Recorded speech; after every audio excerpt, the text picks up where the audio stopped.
박광식 의학 전문 기자와 건강 정보에 대해 알아보는 시간입니다. 지난주에 이어서 오늘도 치매에 대한 얘기를 좀 해보겠습니다. 네, 치매 환자 본인뿐만이 아니라 가족들이 고통받는 그런 질환이기도 한데요. 오늘은 어떤 얘기 나눠볼까요? 이 치매는 이 돌보는 가족들에게도 이 특별한 처방이 필요한 보호자의 병이기도 합니다. 예. 그래서 가족들은 치매를 잘 모르기 때문에 평소와는 너무 다른 치매 환자의 모습에 당황하고 또 답답하기 때문인데요. 예를 들어서요, 이 치매 노인이 이 같은 곳을 계속 왔다 갔다 반복하고요.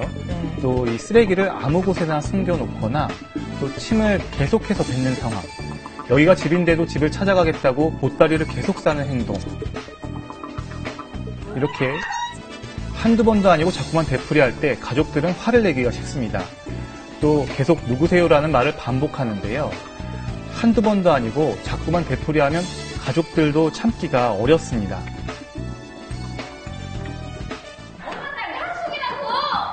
이런 부정적인 반응은 치매 증상을 더 악화시키고 가족들의 부담을 늘리는 악순환으로 이어지기 때문에 주의해야 합니다. 예. 그러니까 가족들이 치매 환자를 돌볼 때 나름 지혜가 필요하다는 그런 말씀이신 거죠? 예, 맞습니다. 앞서 보여드린 행동들은 환자들이 초조하기 때문에 발생하는 건데요.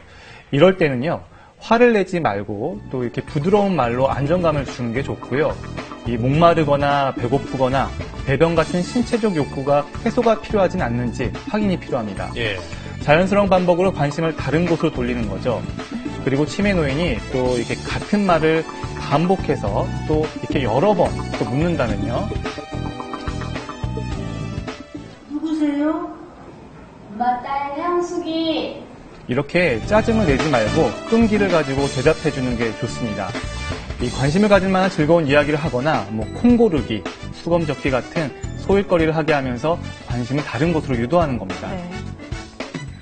이제 그냥 정말 짜증이 나서라기보다는 그런 상황이 좀 안타깝고 인정하고 싶지 않은 마음에 더 그렇게 되기도 할 것 같은데 결국은 어쨌든 의사소통을 계속 해야 된다는 거죠. 예, 이 치매 어르신과 의사소통할 때는 가장 기본적인 원칙들이 있습니다.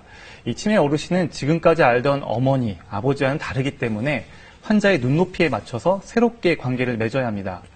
우선 이 가까이서 이렇게 눈을 맞추고 존중해주는 자세가 필요하고요. 최대한 쉬운 단어로 천천히 분명하게 말합니다. 또 이 손동작을 같이 써주는 게 좋고요. 이야기를 들을 땐 고개를 움직여서 반응해주는 게 훨씬 낫습니다. 그리고 이제 피해야 할 대화도 있는데요.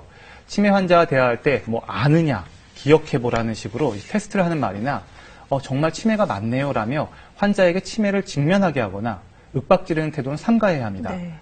일단 주변 가족의 부정적 태도가 이렇게 긍정적으로 바뀌면요. 치매 노인의 행동도 긍정적으로 바뀌게 되고 그만큼 가족의 부담도 이렇게 줄어듭니다. 예. 이제 치매 초기와 또 심한 경우 각 단계별로 좀 대처하는 요령도 좀 달라지지 않을까 싶은데요. 예, 맞습니다. 이 치매 진행 정도에 따라 가족들의 헤아림도 달라질 수가 있는데요. 네. 그러려면 이 치매가 얼마나 진행돼서 어떤 기능이 남아있는지 정확히 아는 게 최우선입니다. 그래야 잃어버린 기능보다 이 남아있는 기능에 집중해서 최대한 치매를 지연시킬 수 있기 때문입니다.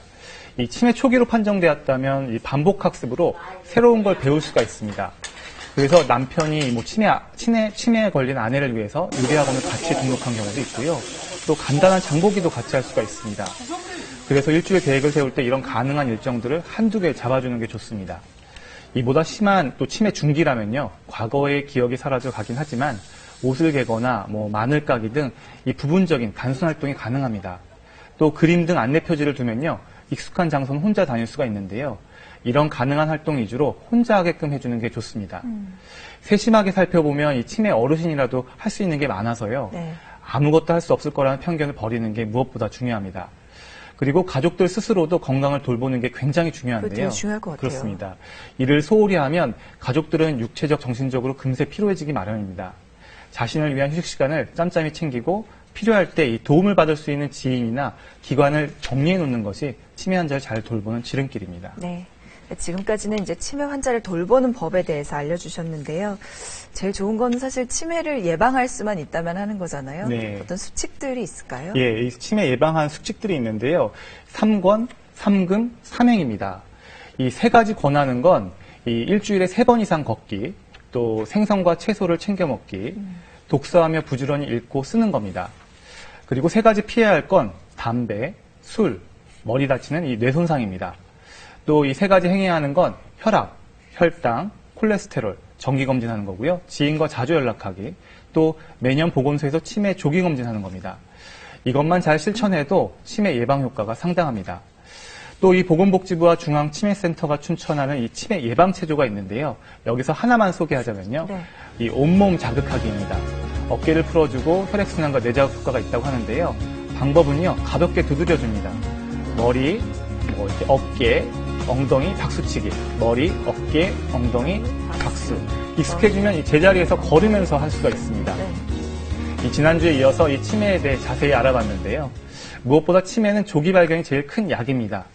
만 60세 이상이라면 누구나 무료로 주민등록상 이 주소지 보건소나 자치구 치매지원센터에서 치매 여부를 검사할 수 있으니까요. 조기 검사하는 거 잊지 마시고요. 더 궁금한 게 있으시다면 중앙치매센터에서 운영하는 치매 상담 콜센터를 이용해 보는 것도 좋은 방법입니다. 네, 시간 나실 때마다 틈틈이 이 체조 꼭 하시면 머리, 좋겠네요. 어깨, 엉덩이, 예, 박수. 예, 맞습니다. 잘 들었습니다. 박광식 약장 기자였고요. 네, 잘 들었습니다.